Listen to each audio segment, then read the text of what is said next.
नमः।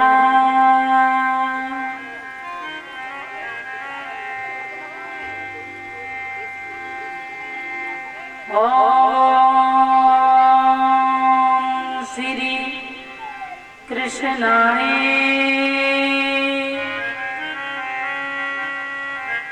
नमः।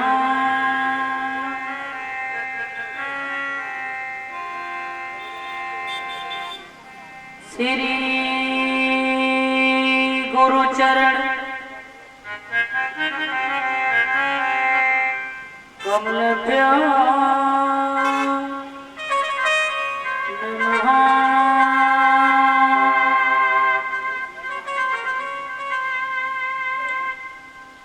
ग्राम देवता भ्यो नमः।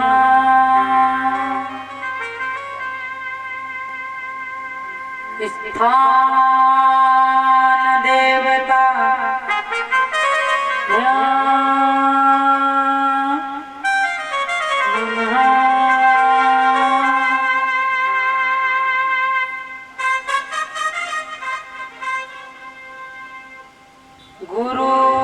गुरुर्ब्रह्मा गुरुर्विष्णु गुरुर्देवो महेश्वरा।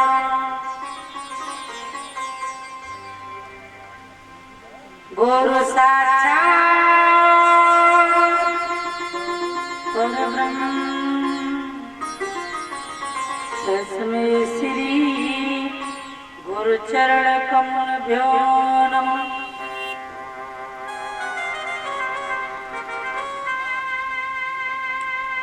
मनोयवं मारुततुल्यवेगं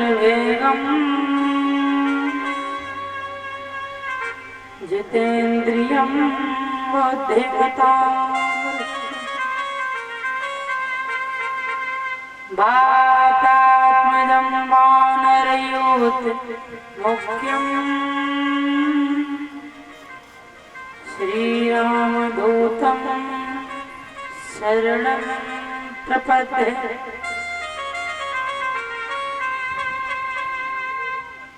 तो कथा शुरू अब होती है।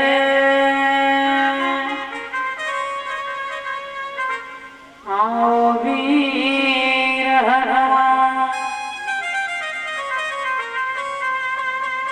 प्रेम सहित गद्दी विराजो। जब बैठियो पवन कुमार।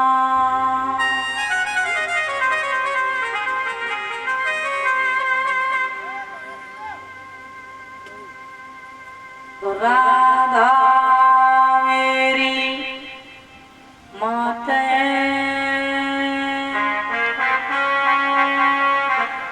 पिता मेरे घनश्याम।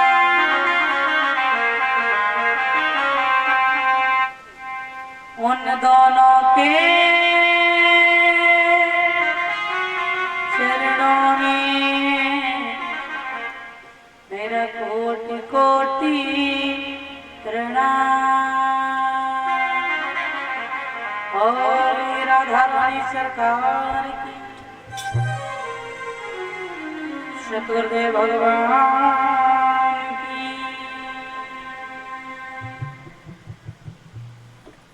बोलिए परीक्षित महाराज की।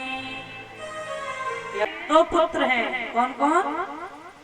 उत्तानपाद और प्रियव्रत राजा। इन्हीं उत्तानपाद की पत्नी का नाम सुनीति है, जिनके गर्भ से ध्रुव ने अवतार लिया, जो मेरे गोविंद के परम लाडले भक्त कहलाए। श्री सुखदेव जी से परीक्षित महाराज ने कहा, ये प्रश्न थोड़ा हमें भी सुनाइए। जवाब दिया, आप चाह रहे हो तो हम सुनाएंगे। सुखदेव जी बोले, हे राजन परीक्षित,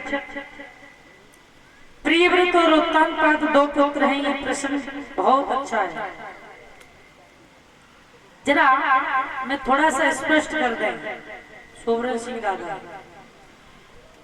ये कथा जो है ना राजा रानी की नहीं है, सही पूछी जाए तो कथा जो है ना हमारे पूरे शरीर पर प्रधान जी एक एक अंग पर निर्भर करती है। इस शरीर से हटकर के ये भागवत नहीं है। अच्छा, उत्तान पाद किसे कहते हैं, प्रियव्रत किसे कहते हैं? प्रियव्रत मीन्स क्या होता है पता? प्रियव्रत राजा है ना, और उत्तान पाद तो प्रियव्रत किसे कहते हैं? प्रिय माने अच्छा, व्रत माने प्रतिज्ञा, जो अपने जीवन में सुंदर प्रतिज्ञा कर ले कि आज से गलती भई सो भई, और आज से जो गलती नहीं होएगी, आज से डेली हम माता पिता के पैर छुएंगे, लहसुन प्याज नहीं खाएंगे, मांस मदिरा नहीं पान करेंगे। हमने कथा कराई, आज से प्रतिज्ञा कर रहे, तो आप राजा प्रियव्रत बन सकते हो। उत्तान पाद किसे कहते हैं प्रधान जी? ध्यान से सुनना। जो अपने शुभ कर्मों के द्वारा जिसका पद चिन्ह समाज में जिसका नाम ऊंचा हो जाए, इस समय प्रधान जी को पद मिल गया तो इनके कर्मों के अनुसार मिला। कोई भी पद मिलता है, सत्ता प्राप्त होना, पद प्राप्त होना अपने कर्मों के शुभ कर्मों के द्वारा जिसका समाज में पैर ऊंचा हो जाता है, उसे कहते हैं उत्तान पाद। आप भी उत्तान पाद बन सकते हो, कोशिश करोगे तो। राजा उत्तान पाद की पत्नी का नाम है सुनीति। शास्त्र कहते हैं, वास्तव में घर को घर नहीं कहते हैं, कितना भी अच्छा घर बनवा लेना चाचा जी, घर को घर नहीं कहते हैं। फिर घर किसको कहते हैं पता?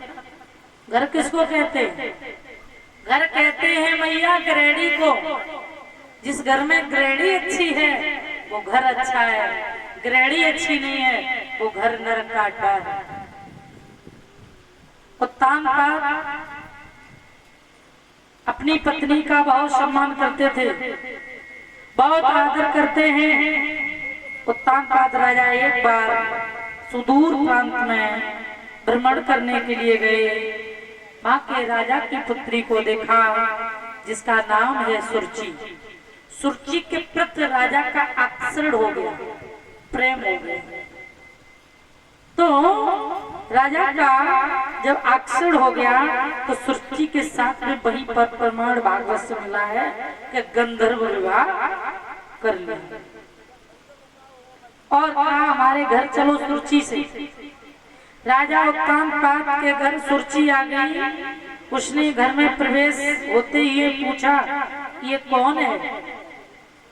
राजा उत्तान पाद कहने लगे आप नई थोड़ी आई हो, हमारे एक पहले से थी, इनका नाम सुनीति है, तुम नई नहीं आई हो। जवाब दिया सुनीति कहने लगी सुरुचि कि तो फिर हमें क्या यहाँ बाहर झांकने के लिए लाए हो?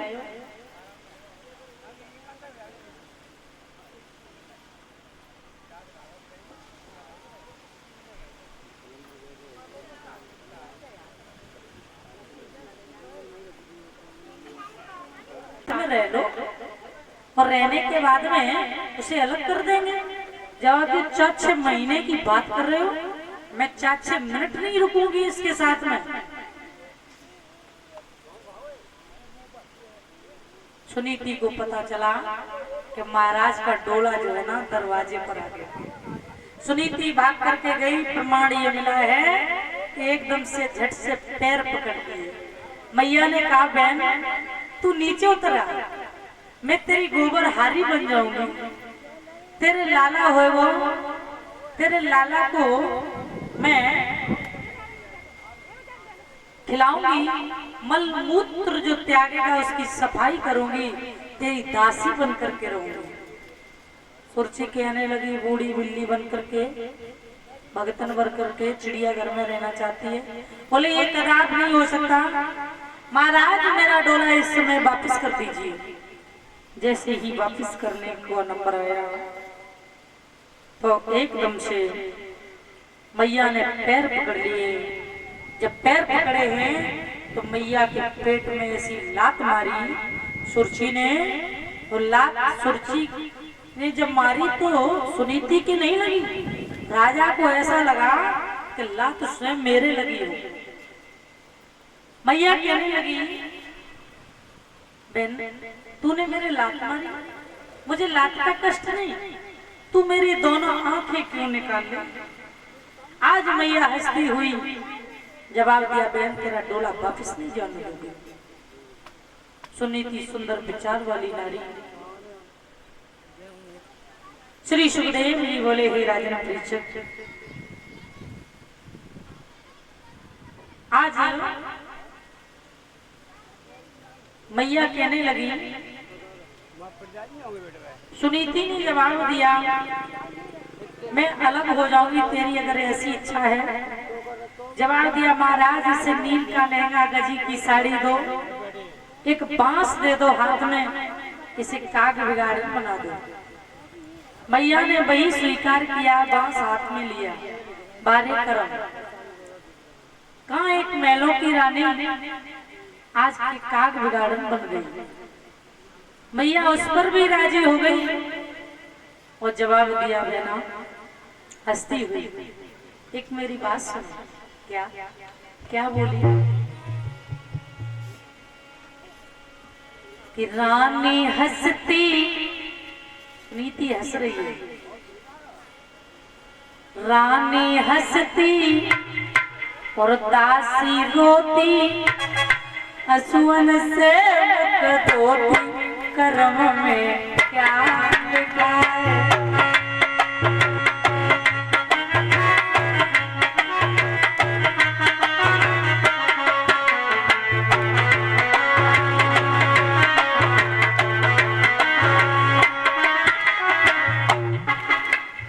रानी हंसती, दासी रोती, असुवन से धोती, कर्म में क्या लिखा है, कर्म में क्या लिखा है।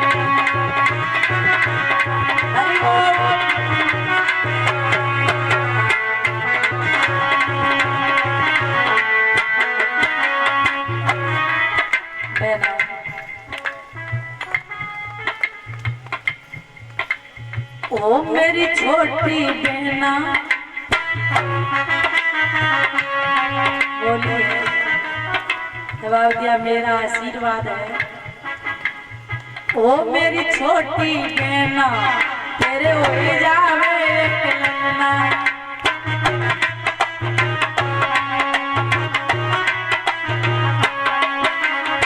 इसी बीच में व्यासपीठ का सम्मान किया है बेटा धीरज ने। काम न करने प्रहलाद जैसी बुद्धि प्रदान करे, ध्रुव और प्रहलाद जैसी बुद्धि प्रदान हो, पढ़े लिखे बड़े हो जाए, माता पिता का नाम रोशन करे। मेरी व्यासपीठ से तो यही स्वागत है। ओ मेरी छोटी बहना, तेरे हो जावे एक ललना।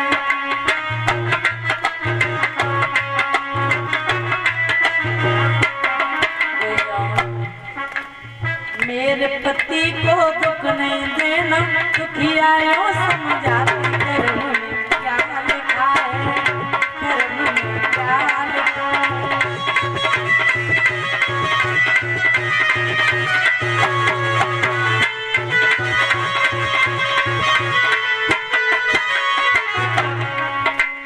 रानी हंसती, दासी रोती, सुवन से धोती, कर्म में क्या लिखा है, कर्म में क्या लिखा है।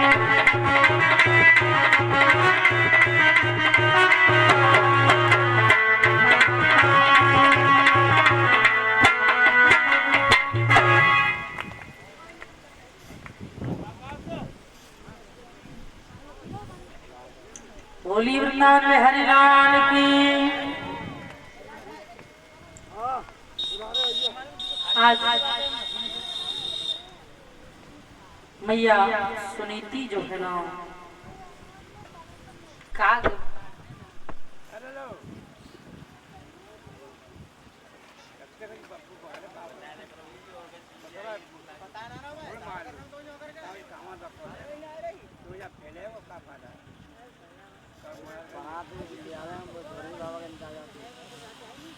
फोटो कराओ तो उनका धीरे धीरे मैया को 6 मास व्यतीत हो गए। एक दिन की बात है, मैया सुनीति सोचने लगी, ऐसे जीवन से मर जाना अच्छा है। जब सामने कोई नहीं होता है तो ऐसा लगता है कि मर जाए। मरने के लिए वो दुखिया जो है ना, आधी रात्रि के समय जो है ना घर से बाहर निकली, कहने लगी, है प्राणनाथ, मैं तुम्हारे बिना आज्ञा के कभी घर से बाहर नहीं निकली, लेकिन हे नाथ, आज मैं मरने के लिए जा रही हूँ, बिना आज्ञा के जा रही हूँ। हुआ क्या?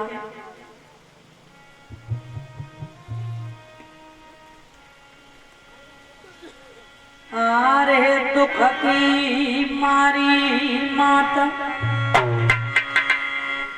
और महल से बाहर खड़ी आई,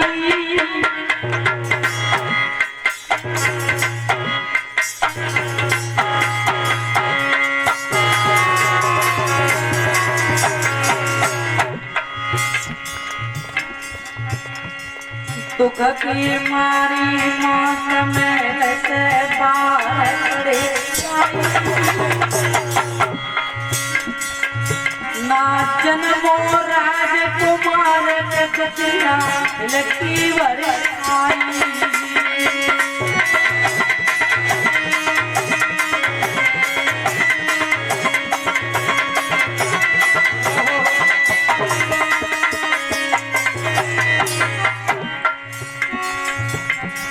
हमारे माता जंगल में घुसी आई,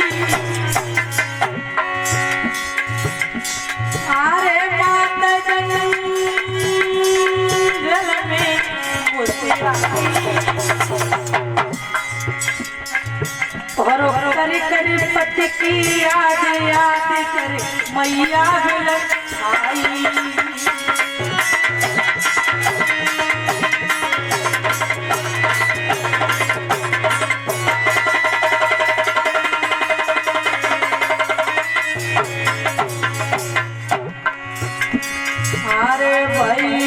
जंगल में खड़ी और पिदगते पर उलझी कांटे में साड़ी,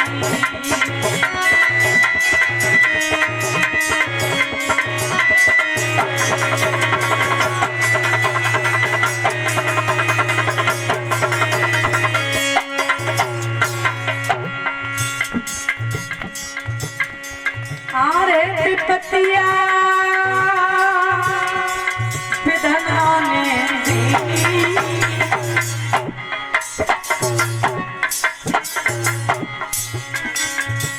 एक कुआ पड़ो दिखलाई कूदने तैयारी,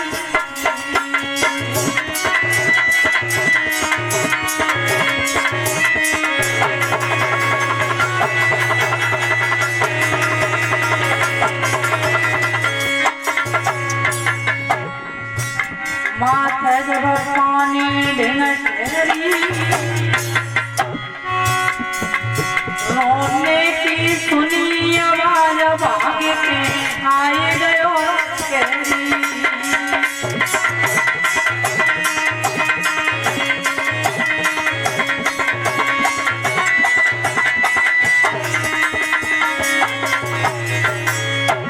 होली वृंदावन बिहारी लाल की। 6 महीने बाद में मैया जो है ना मरने के लिए चली। बाबा नारद जी का दिव्य दर्शन हुआ। नारद जी ने कहा, ये लड़की कहाँ जा रही है? कहने लगे, बाबा मैं अपने प्राणों को त्यागने के लिए जा रही हूँ। जवाब दिया, क्यों?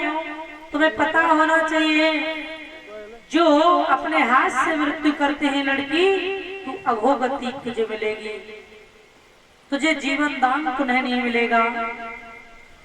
जवाब दिया, बाबा मेरे घर में किसी भी संतान का जन्म नहीं हुआ, मेरे सौत के कारण मुझे अलग कर दिया गया।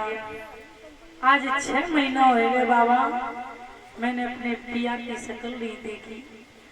नारद बाबा कहने लगे, मेरा वचन है बेटी तू लौट जा, तेरे ऐसा पुत्र होगा जो दुनिया में नाम करेगा। मोर पंख चे पड़ जाए फीका, संत वचन पत्थर की लीका। बेटी तू चिंता मत कर। जवाब दिया और सुनीति कहने लगी अब पता चला बाबा भी झूठी बोल। आज 6 महीना से अपने पिया की शक्ल नहीं देखी। जवाब दिया तूने शक्ल बेशक नहीं देखी, अगर तेरे बालक न हो तो लाली जी कुआं भी कहीं नहीं चला जाएगा, इसी कुएं में आकर के तू गिर जाना। मैं तुझे मना नहीं करूंगा, लेकिन तू अभी लौट जा। मैया को धैर्य धारण कराया। मैया जो है ना लौट जाती है। समय के आधार पर एक दिन की बात है, प्रमाण ये मिला। राजा शिकार खेलने के लिए गए और एक हिरन का निशाना साधते जा रहे हैं। हिरन जो है ना बार बार बच रहा है। आधी रात्रि में राजा शिकार खेलने के बाद आए हैं। दरवाजा खटखटाया सुरची का, दरवाजा खोलो। अरे दरवाजा खोलो। जैसे ही खटखटाया देखा कि सुरची सो गई। राजा को प्रथम रानी की याद आ गई। बोले बहुत दिन हो गए उसका चेहरा भी नहीं देखा। और सोचने लगे राजा अब नहीं बोलूंगा, नहीं बोलूंगा। हुआ क्या,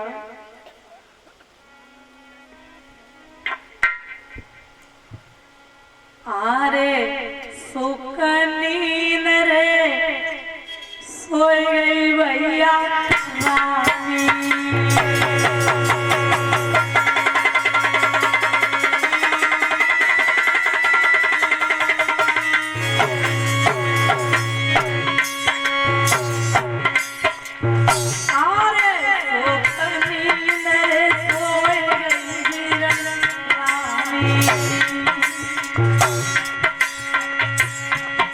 और राजा की सुनी न जाने वाणी।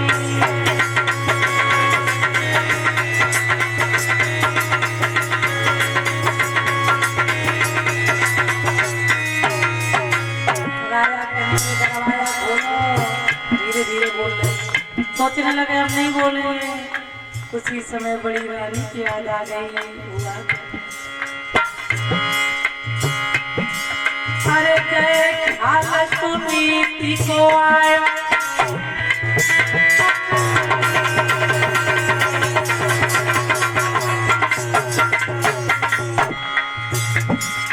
और न वो ना लौटाया।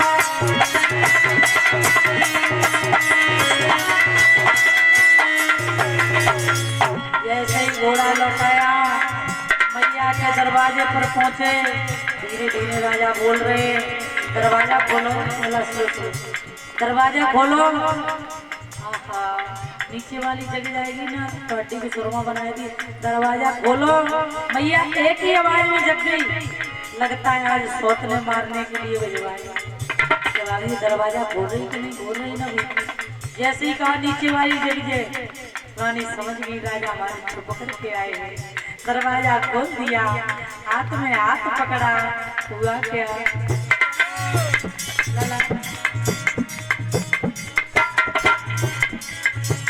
अरे चिड़ियन चिड़ियन चली लिवाई। पकड़ी अंगुलियां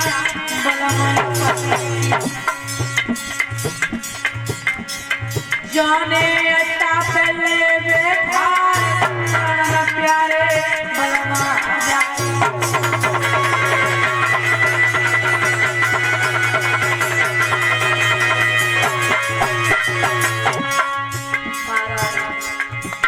जैसे ही ऊपर बैठाला। राजा कहने लगे भूख लगी बहुत, कुछ हो तो गया। भैया ने कही क्या करो, यहाँ तो जौ की रोटी नमक से आधी रोटी रखी। कहाँ एक महलों की रानी शुद्ध भोजन करने वाली 56 प्रकार के व्यंजन। भैया ने आंसू भरे कहने लगी ना तो आधी रोटी रखी वो भी नमक से, खाए लो ग्रेड करो। जैसे ही लाई राजा खा रहे हैं एक और नहीं निकल रहा अंदर। बोले रानी तुम्हें तो 6 महीना हो गए खाते खाते, कैसे खा रही हो? मेरे से ये और जो है ना एक गिलास अंदर नहीं जा रहा है, एक टुकड़ा नहीं जा रहा है। आधी रोटी जो पी रही, आधी रोटी जो पी रही है, बाई पे धर दो नमक सवार, आधी रोटी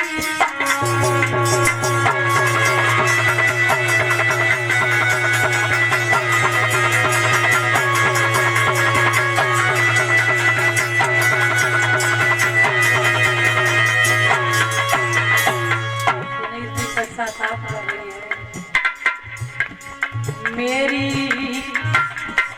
बन के बिगारी दीनानाथ,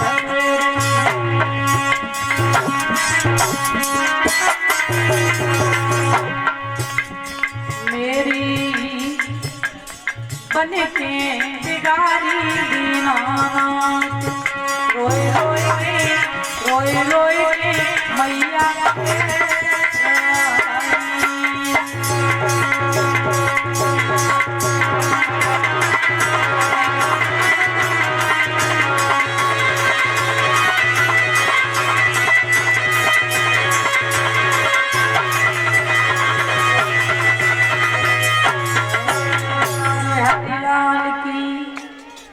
भोजन किया, सारी रात एक दूसरे में वार्तालाप हुआ।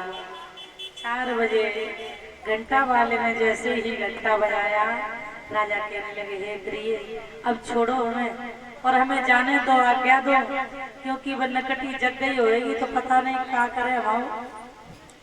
राजा चले, रानी ने चढ़ वंदन किए, कारनाथ फिर कभी मौका मिले तो फिर घूम जाइए। और जैसे ही राजा नीचे आए तो वह नकटी को सवरात नींद नहीं आई। गेट पे ठाड़ी और कहने लगी कहाँ गए थे, कहाँ गए थे, तुम चेहरा बताए रहो, हमें मालूम है सब रात तुम सोत के घर रहे। राजा कहने लगा बताओ। राजा ने कई बंदर बुढ़की चले तो चल जाए। राजा ने कहा नालायक औरत मुझसे कह रही कहाँ रही, तू तो सो से आई गई, हमें पूछ सब रात कुंडी बजा रहे और मंदिर में जाए के सोए गए। आज 6 महीना से मैंने उसकी शक्ल नहीं देखी और तू कह रही कहाँ गई थी। एकदम से फेंटे से तलवार निकाली, जवाब दिया ले इस तलवार को ले जा, उसे मार दे, तेरी छाती ठंडी हो जाए।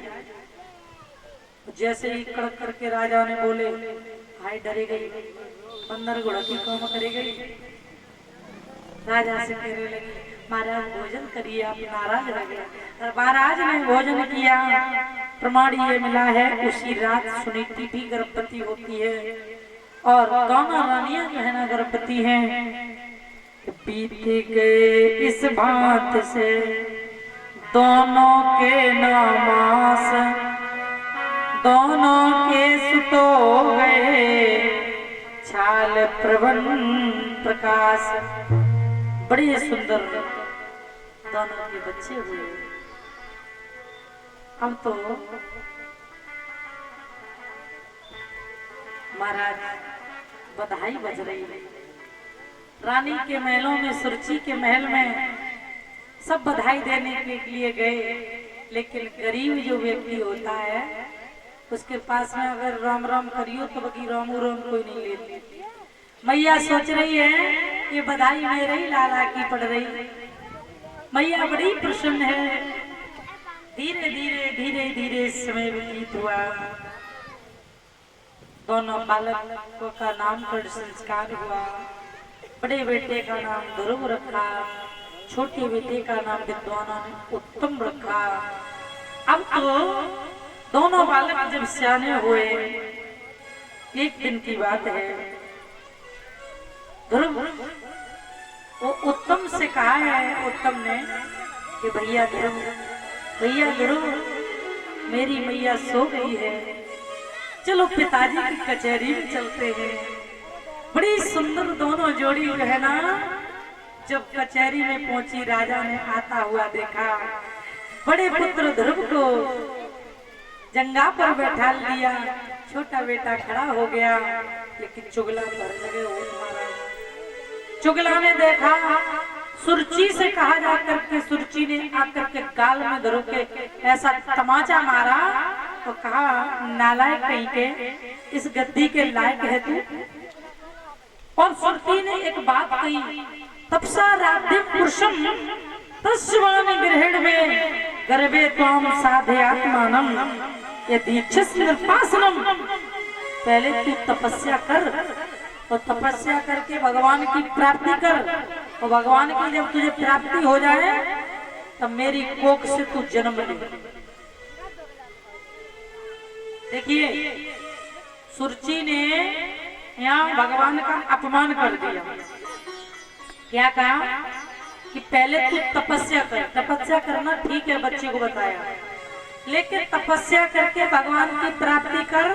तो भगवान से कहो कि माँ सुरची के गर्भ में मैं जाऊं, यानी नरक में फिर आ, तब तू गर्भ में आने के बाद मेरी कोख से जन्म ले, तब इस गद्दी का मालिक होने। श्री सुखदेव जी बोले हुए राजन परिषद,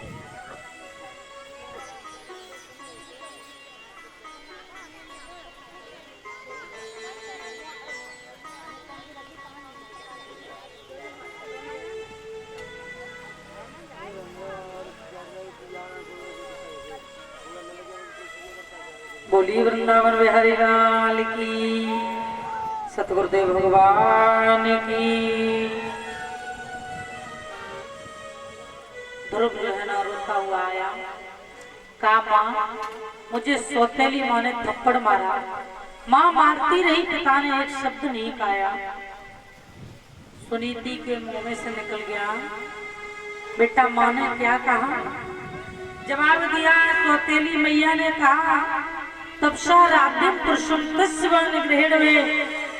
जवाब दिया, तू मेरी कोख से तू जन्म ले, भगवान की प्राप्ति कर, तपस्या कर। तो देखिए सुंदर विचार वाली नारियां होती तो क्या कहती हैं माताएं? सुनीति सुंदर विचार वाली, सुधन नीति, सुंदर नीति पर चलने वाली। और सुरुचि का मतलब होता है अपन मन को करे, अपन मनाए तो जाए, जब चाहे मायके चली जाए, जब चाहे पिक्चर देखवे चली जाए, जब चाहे फिरोजाबाद जाए, जब चाहे तो मठ से परागे खाए जाए। जो होती सुरुचि अपन मतलब को जिए। सुनीति ने कहा कोई बात नहीं, माँ के समान है, तो थप्पड़ मार दिया तो क्या दिक्कत है? तो तेरे पिता होते तो बोल देते। बोले माँ फिर मेरा पिता कौन है? तेरा पिता परमात्मा है, परमेश्वर है, ईश्वर है।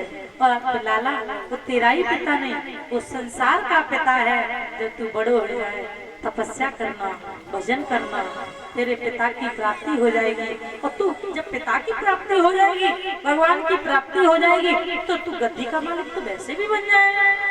अब देखिए मैया ने गर्भ वाली बात छुपा ली। तपस्या की तो कह दी सुनीति ने, लेकिन जन नहीं कही कि गर्भ में आना। जवाब दिया, जब तू तपस्या कर लेगा, भजन कर लेगा, तो तू गद्दी का मालिक तो वैसे ही बन जाएगा।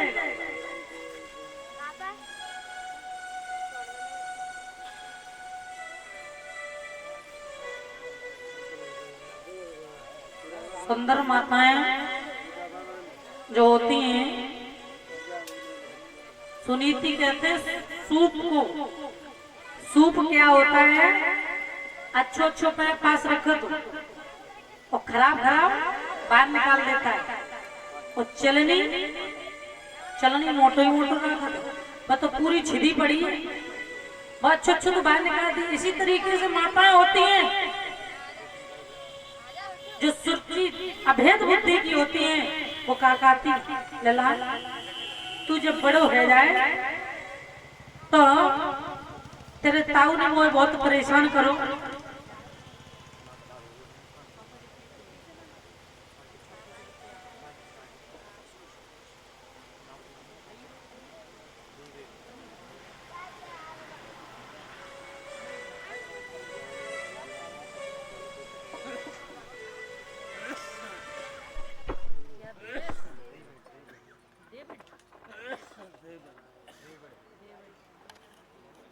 सुंदर विचार वाली जो नारियां होती हैं, बाबा कभी नाती के थप्पड़ फालतू नहीं मारेंगे, ताऊ इतना नहीं मारेंगे, इतनी लाठी नहीं तोड़ देंगे तो बच्चे को मार देंगे। बच्चा ने कोई गलती करी होगी अगर सुंदर विचार वाली नारी होंगी तो ये कहेंगे तूने कोई ना कोई गलती करी होगी, तासो बाबा ताऊ न मारो, बेशक न बोल तो, बेशक बोलचाल क्यों न हो, इतनी ढिलाई न दो बच्चों को जो चाचा ताऊ पे चढ़े, तो एकदम से थप्पड़ मारो, बोले तूने कुछ न कुछ गलती करी होगी, एक और लगाओ उसको, रोके आए तो एक और मरना चाहिए कायदा, क्योंकि बच्चे ये तुम्हारे शत्रु होते हैं।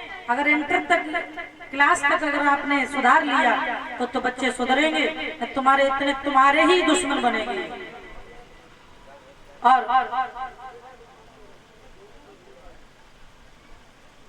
बोली वृंदावन बिहारी लाल की, सतगुरुदेव भगवान की।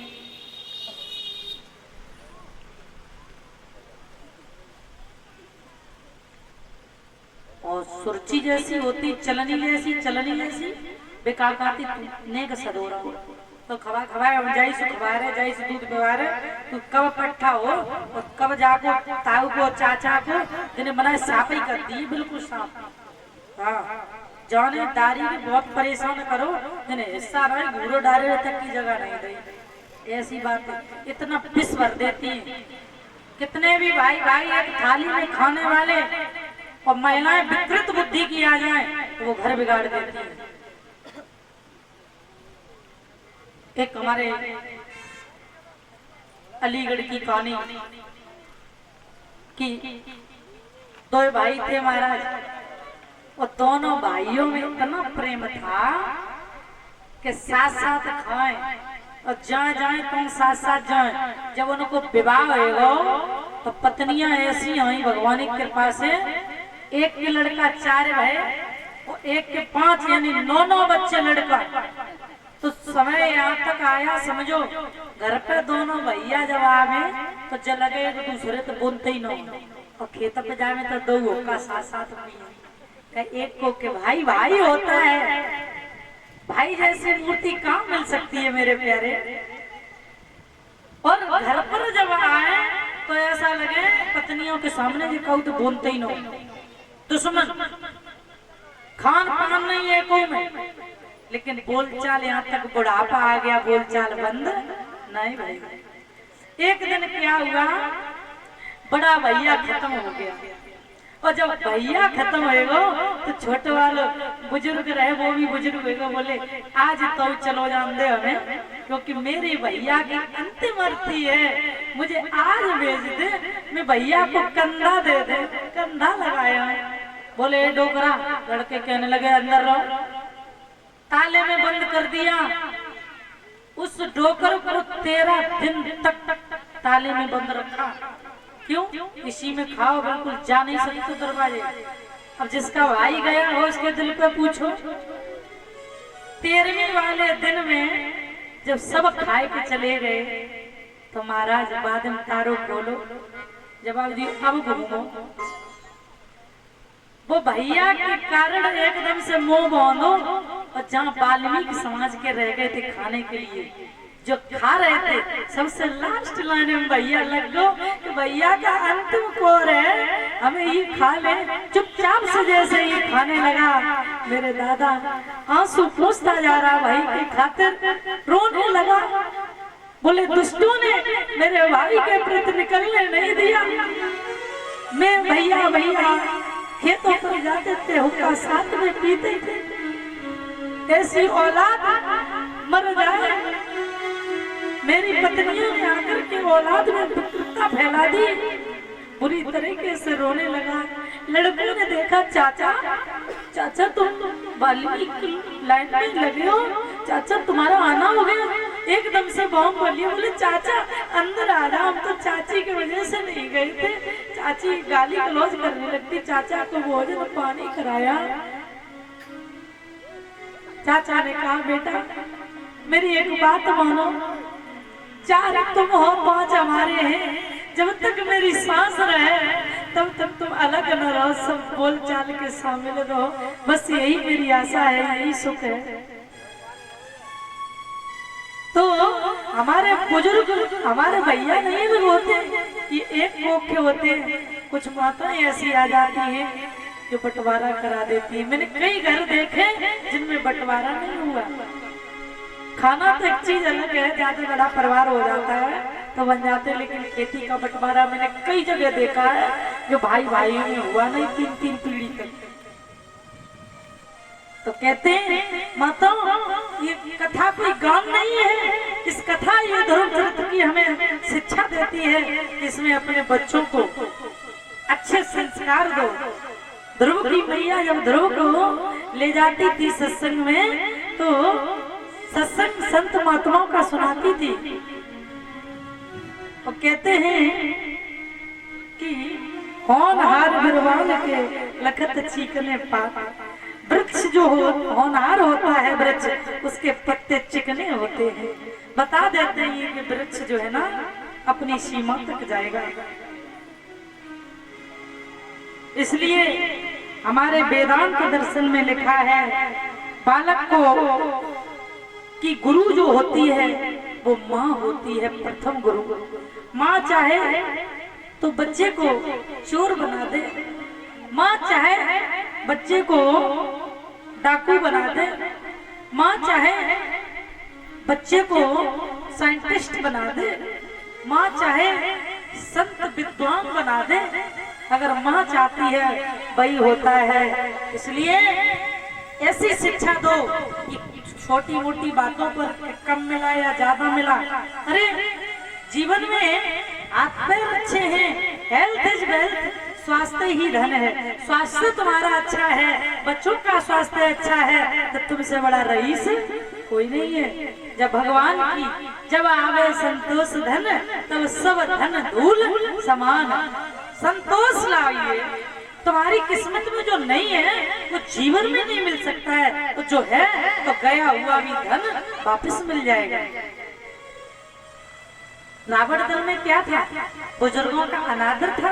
रामा दल में आदर था बुजुर्गों का। जिस घर में बुजुर्गों का आदर होता है वहाँ पर 14 वर्ष बाद गई हुई लक्ष्मी भी वापस आ जाती है, और जो अनादर होता है तो उस घर में रोने वाला पैदा नहीं होता।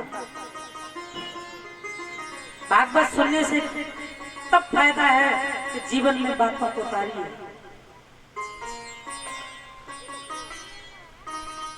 कितनी बड़ी यज्ञ करो, जब तक यज्ञ में संतुष्टता नहीं मिली, आप में अपने आप में बैठ गए कि हम कुछ हैं, तो यज्ञ करने का परिणाम नहीं मिलेगा, न सुनने का।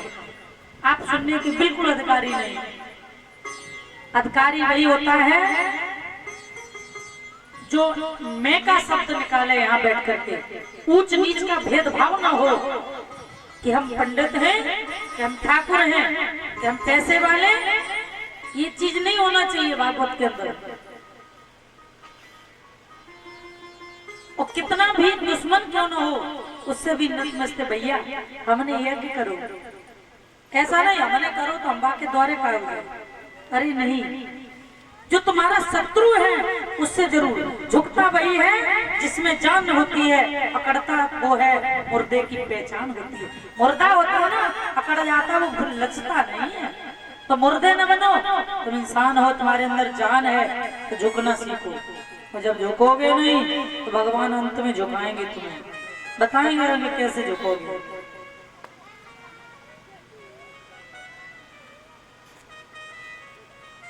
आज मैया ने कहा है ध्रुव तू बड़ा हो।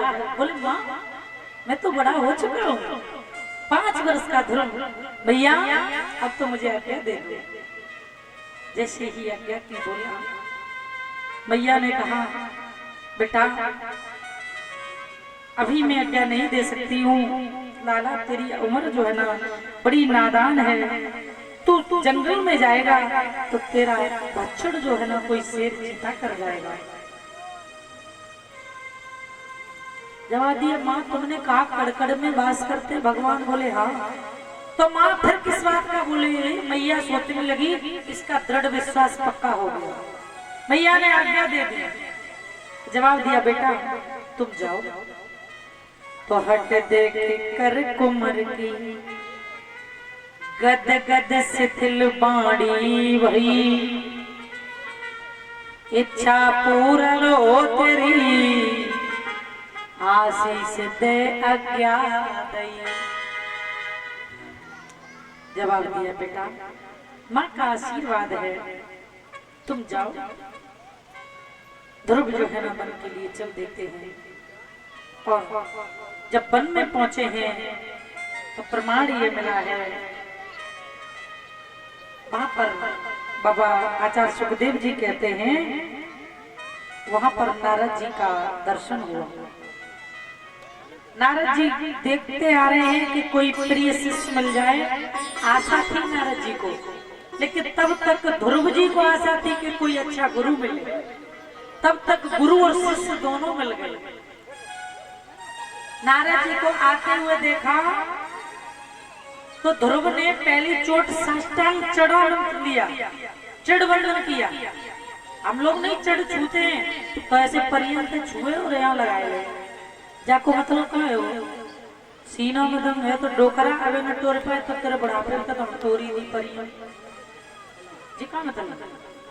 जब तक अंगूठा तक पैर का अंगूठा नहीं छुआ जाता है, क्या पता किसी संत का तेजस्वी कितना हो और तुम्हारे मस्तक पर लग गया तो तुम्हारा जीवन बदल जाएगा मेरे भाई। इसलिए पैर जो है ना साष्टांग छूना चाहिए, दोनों हाथों से छुलवाएं बच्चों को। छू के देखो, पैर घर में छू के देखो, कितनी भी लड़ाई हो, कितनी भी हो, फिर भी तुम पैर छुओ, देखो नोबिलिटी आती कि नहीं आती, नंबरता आती है कि नहीं आती है। ऑटोमेटिक झंझट बंद हो जाएंगे, पैर छूना स्टार्ट कर। बच्चों को शिक्षा दो, दादी के पैर छूके, बाबा के छूके, ताई को छूके, तुम बोल रही ना बोलो कोई बात नहीं, लेकिन बच्चों में विकृत पैदा मत करो, बेकार गंदे मत भरो बच्चों में, अच्छी शिक्षा दो।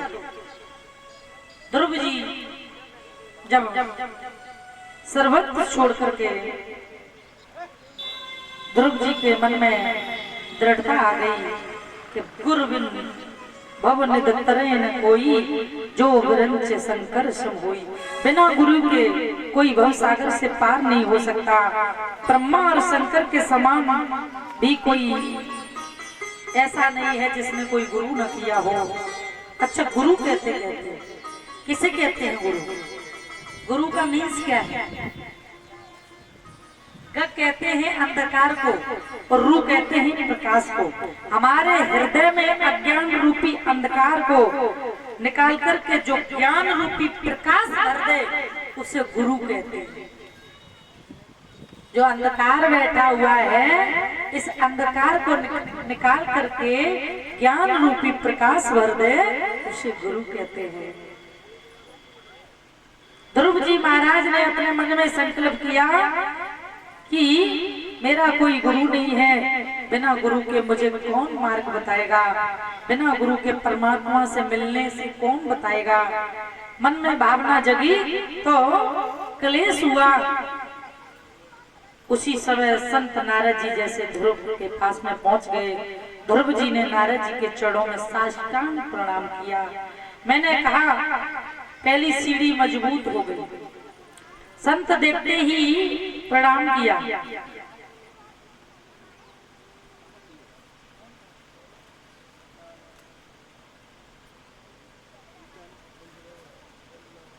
वृंदावन बिहारी लाल की, सतगुरुदेव भगवान की।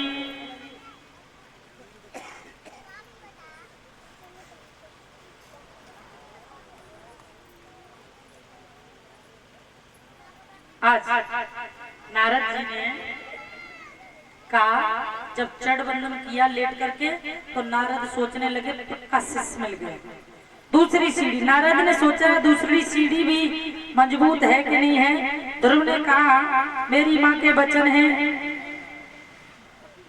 नारद बाबा ने कहा कहाँ जा रहे हो तुम? बोले मैं भजन करने जा रहे। बोले तुझे डर नहीं लग रहा?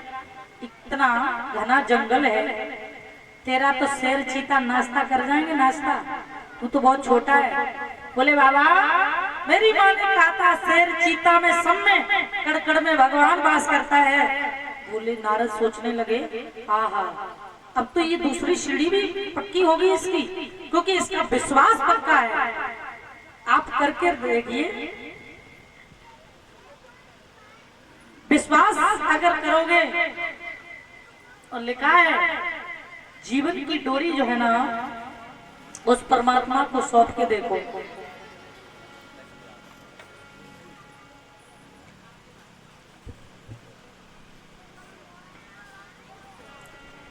कि जिसने अपनी सौंप दी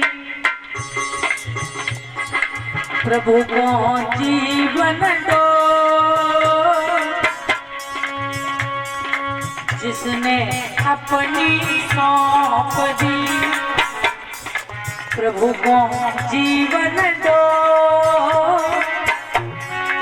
उलझ कभी सकती नहीं पकड़े नंदन सोई, पकड़े नंदन सोई।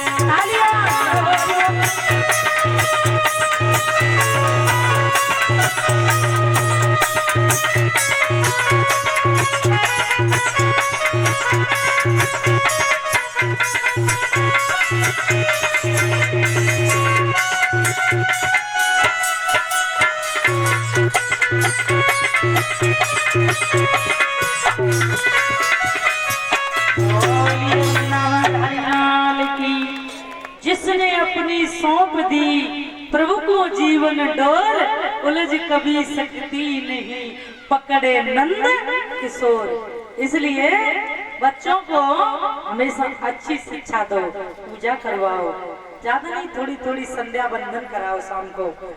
नारद जी ने सोचा इसकी तब विश्वास पक्का है, और ध्रुव जी मुस्कुरा के बोले मेरी माँ कहती है। नारद बाबा ने कहा जब बताओ तुम भोजन कितनी बार करते हो? बोले 3 बार। बोले कभी कभी 4 बार भी कर लेते थे, 5 बार भी माँ के साथ में कर लेते थे। नारद बाबा कहने लगे जब भोजन 4-4, 5-5 बार करते हो तो जब बताओ यहाँ माँ कहाँ से आएगी, भोजन कौन कराएगा? इसलिए लौट जाओ। ध्रुव जी ने कहा जब दांत नहीं तब दूध दियो, अब दांत दिए तो कुछ और भी देगो। मेरी माँ कहती है जब बालक जन्म लेता है तो उसके दांत नहीं होते तो उसके लिए दूध की व्यवस्था की जाती है। परमात्मा हाल दूध की व्यवस्था करता है, बोले इससे पेट भरेगा तेरा। मात्र स्तनों में दूध आ जाता है। उस परमात्मा का चिंतन है, खुद चिंता है परमात्मा को। जब दांत नहीं थे तो दूध दिया, अब दांत दिए तो अन्न की व्यवस्था भी वही करेगा। नारद जी ने दौड़ करके ध्रुव जी को गले से लगा लिया, बेटा मेरी बात सुनो, मैं ही नारद हूँ। ध्रुव जी बोले आप नारद नहीं हो सकते। क्यों? नारद जी का हृदय भर आया, बेटा तुम्हारी परीक्षा ले रहा था, आनंद की बात है तुम मेरी परीक्षा ले रहे हो, ठीक है। छोटा सा बालक, निष्ठा किसमें है? परमात्मा में। मुझे बहुत प्रसन्नता हुई बेटा। नारद जी ने ध्रुव जी के कान में प्रमाण ये मिला है, गुरु मंत्र दिया और कहा ओम नमो भगवते वासुदेवाय नमः। इस मंत्र का जाप करना। ध्रुव जी के कान में जब मंत्र दिया, कहा बेटा सीधे वन में जाओ, वृंदावन की बगल में एक सुंदर जगह है, वहां पर जाकर के आप इस मंत्र का जाप करोगे तुम्हें भगवान की प्राप्ति हो जाएगी। ध्रुव जी चले हैं, नारद के बाबा के चरण बंदन किए, गुरु का आशीर्वाद मिल गया और ध्रुव जी ने आकर के यमुना स्नान किया। स्नान करके आचमन किया, एकांत जगह बैठ करके बट वृक्ष के नीचे खड़े हो गए और इसी मंत्र का जाप करने लगे। ओम नमो भगवते वासुदेवाय, ओम नमो भगवते वासुदेवाय। ध्रुव जी के भजन का पहला महीना चल रहा है। 3 दिन तक ध्रुव ने कुछ नहीं खाया। तीसरे दिन शाम को केवल फल जो है ना तोड़ करके ग्रहण किए हैं। कैंथ पड़ा था, कैंथ को जब खाया है, बोलिए वृंदावन बिहारी लाल की, फिर ध्रुव जो है ना बैठ जाते हैं। दूसरा महीना शुरू हुआ तो ध्रुव ने दूसरे महीने में 6 दिन तक कुछ नहीं खाया। 6 दिन बाद ध्रुव ने केत के पत्ते पड़े थे वो ग्रहण किए, 2 अंजल पानी पिया, फिर बैठ गए। तीसरे महीना ध्रुव का शुरू हुआ, तो जब प्रारंभ हुआ तो 9 दिन तक ध्रुव ने कुछ नहीं खाया। 9 दिन बाद जब नेत्र खुले तो केवल जल पिया, जल पी करके बैठ जाते हैं। अब तो चौथा महीना आरंभ हुआ तो 12 दिन तक कुछ नहीं खाया, 12 दिन केवल बाई को पिया है ध्रुव ने।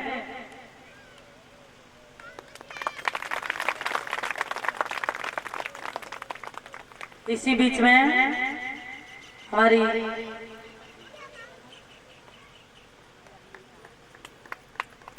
लल्लू राम मिस्त्री जी की तरफ से, माता जी की तरफ से ये नोटों का हार आया है। साथ में हमें ये स्टॉल उड़ा करके हमें सम्मान किया। भगवान हमेशा धर्म की तरफ हाथ बढ़ते रहे, धन की तरफ हाथ बढ़ते रहे, यही आशा आकांक्षा है। बोली वृंदावन बिहारी लाल की। 5वां महीना ध्रुव का शुरू हुआ तो अपनी सांस को रोक लिया। धीरे धीरे ब्रह्मरंध्र में जाकर सांस रुक गया, प्राण अवरुद्ध हो गया, सन्नाटा छा गया। ध्रुव जी के हृदय में नारायण का प्राकट हो गया। एक पैर पे ध्रुव जी खड़े हैं और ध्रुव जी ने जैसे ही अपने सांस को रोका, प्राणवायु को रोका, तो जितने देवी देवता थे सब में हलचल मच गई। ब्रह्मा जी कहने लगे मेरा प्राण उठ रहा है। इंद्र भी इंद्रासन हिलने लगा। इंद्र ने अप्सराओं को भेजा। बाबा नारद ने कहा 5 वर्ष का ध्रुव तपस्या करे रे इंद्र, अबे जाता हूँ इंद्रासन। अगर कोई तपस्या करता है तो इंद्र को ज्यादा खलबली मचती है। इंद्र ने अप्सराओं को भेजा, जवाब दिया ध्रुव की तपस्या बिगाड़ करके आओ। अब अप्सराएं चली हैं और जाकर के ध्रुव के पास में पहुंची। कहने लगी बहना ये तो बालक बहुत छोटे से है, जाके तो तपस्या हाल नाच गाय की जाके तो भंग हो जाएगी। छोटो ही है ना, हाँ दांतों ने दूध के हैं वे बहना, नाच गाय ले शायद जगी नहीं। हाँ जय नाच कूद के रिजाले मेरी दीदी ललाई उम्र को उवारो। जय नाच कूद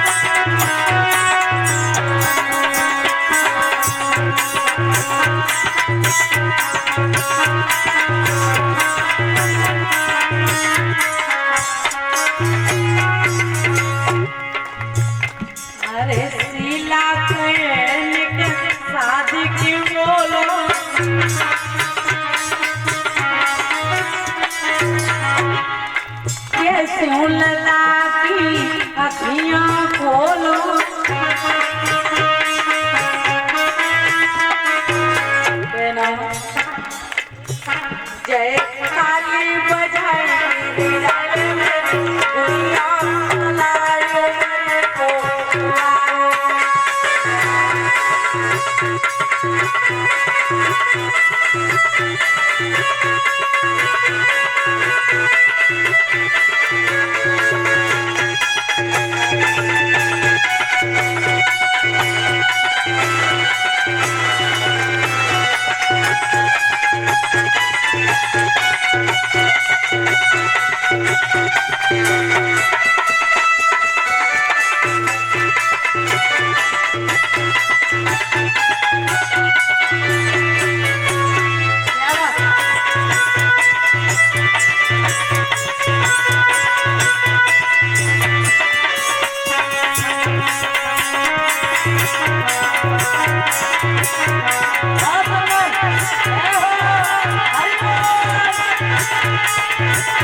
बोली वृंदावन बिहारी लाल की। बहुत अच्छी परी नाची, जैसी परियों ने डांस किया, लेकिन जब परी को सही अच्छो लोगों, जब मैंने कहा नाम होगी पीली वाली। आज अप्सराएं ने नृत्य किया, लेकिन ध्रुव की एक माया से ऐसी बरत तथैया लगी तो अप्सराएं पे भाग गई, लेने के देने पड़ गए और अप्सराएं जाकर केंद्र को अवगत कराया। इधर विष्णु भगवान का क्षीर सागर में जो लेटे हुए हैं, शेष नाग भी फुसकार भर रहा है, मुंह से झाग डाला है। श्री सुखदेव जी बोले हे राजन,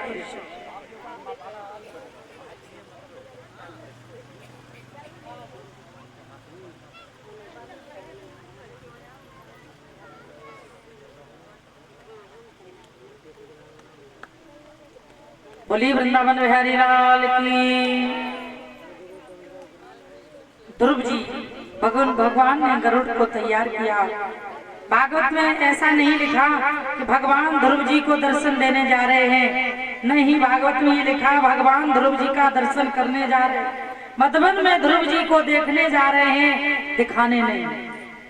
लेकिन जो झांकी ध्रुव जी के हृदय में थी, जो नारद ने स्वरूप बताया था कि भगवान की 4 भुजाएं होंगी, शंख चक्र गदा हाथ में होगा, घुंघराले बाल होंगे, बड़े सुंदर नेत्र होंगे, क्या वर्णन कर सकते हैं हम भगवान का। भगवान ने वही स्वरूप जो है ना ध्रुव के हृदय में विराजमान। अब वही झांकी ध्रुव की आंखें के सामने खड़ी होती है।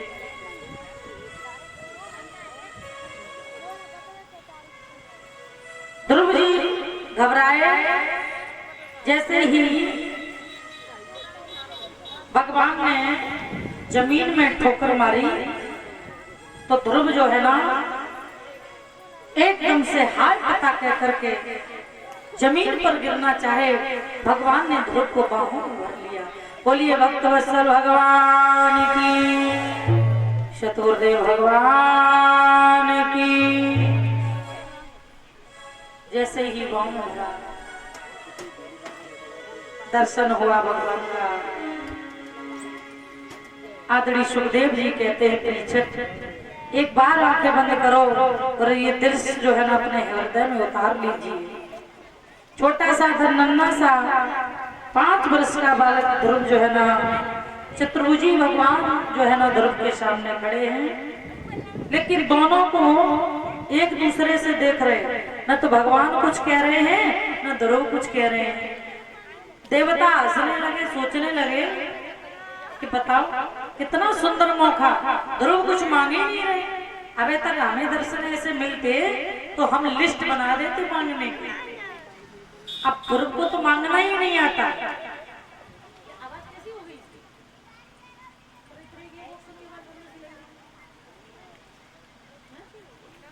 बोलिए वृंदावन बिहारी लाल की।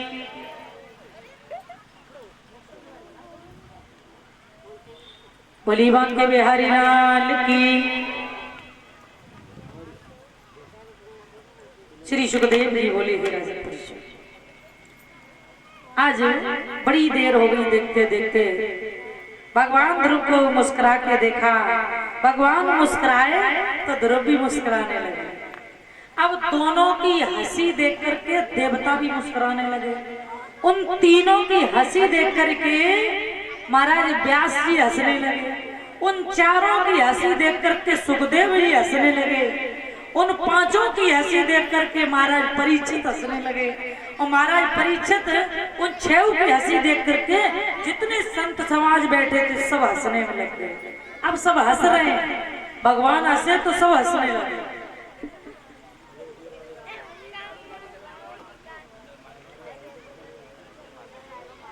श्री सुखदेव जी बोले, हे राजन परीक्षित, ध्रुव जी बोलना चाहते हैं लेकिन बोलना नहीं आता, क्या बोले कैसे बोले। भगवान ने कहा ध्रुव स्तुति करना चाहता है लेकिन आता नहीं, तो भगवान ने ध्रुव के गाल पर कपोल पर शंख लगाया और जैसे ही शंख लगाया पूरा ज्ञान हो गया। देखिए मीराबाई पढ़ी नहीं थी लेकिन भगवान की कृपा हो गई तो मीरा के एक एक शब्द पर एक एक लाइन पर लोग पीएचडी करते हैं कि नहीं करते हैं। कितना ज्ञान हो गया मीरा को। तो ध्रुव जी भी पढ़े नहीं थे, पाठशाला में नहीं गए, लेकिन जैसे ही कपोल पर शंख लगाया सारा ज्ञान हो गया। आइए एक दो श्लोक हम लोग भी गा लेते हैं, ध्रुव जी ने कैसे स्तुति की है।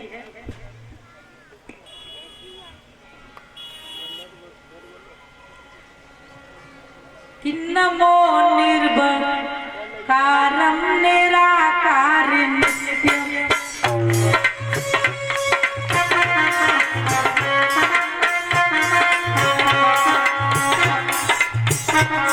नमो निर्विकारं निराकारं नित्यं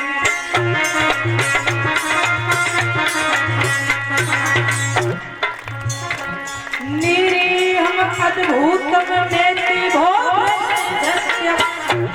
नमो सच्चिदानंद आनंद रूप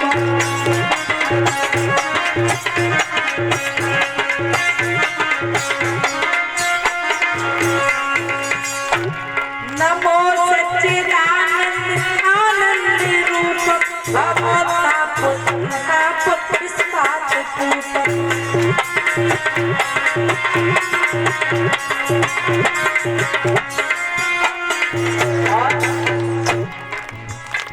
महामूर्ति त्रिमूर्ति सुस्फूर्ति प्राज्ञं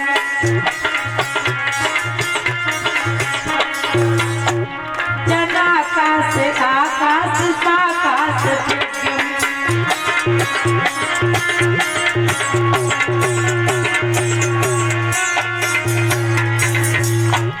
किरीटाच गांजे सुसंखात हस्ते नमो विष्णु देवस्ते देव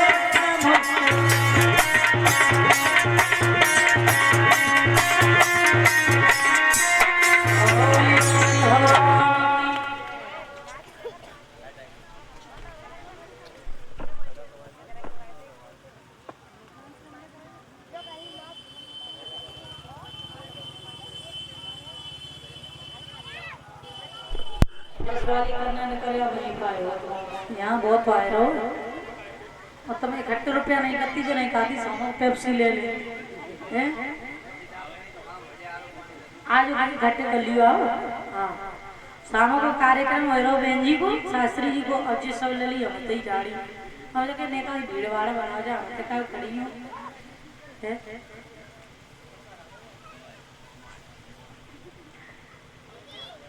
आज 57 रुपया बटोरे एक हुए 27 है 270 बोली हरि लाल की। शाम को आयो समझ जो रुपया रखे इकट्ठे कर लिए मठ से न चलेंगे गाड़ी में बैठा रहे 2 चक्कर हुए। आज ध्रुव जी ने वंदन किया और प्रमाण ये मिला है कि ध्रुव जी जो है ना भगवान ने कहा है ध्रुव मांग लीजिए। जवाब दिया मुझे क्या चाहिए पिताजी, तुम्हारे दर्शन हो गए, तुम्हें मालूम होना चाहिए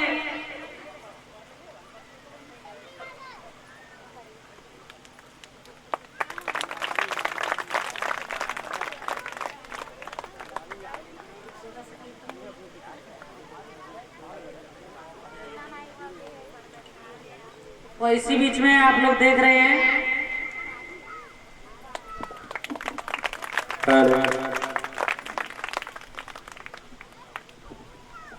महिपाल दादा प्रजापत की तरफ से ये परिवार हमें स्वागत कर रहा है। कामना कर रहे हैं भगवान मेरी व्यास भी स्वागत कर रही है। एक बार जोरदार भैया जी के लिए तालियों के साथ में सम्मान। प्यारी जी कृपा करे रहे, यही आशा का। अच्छा बेटिया निकले आओ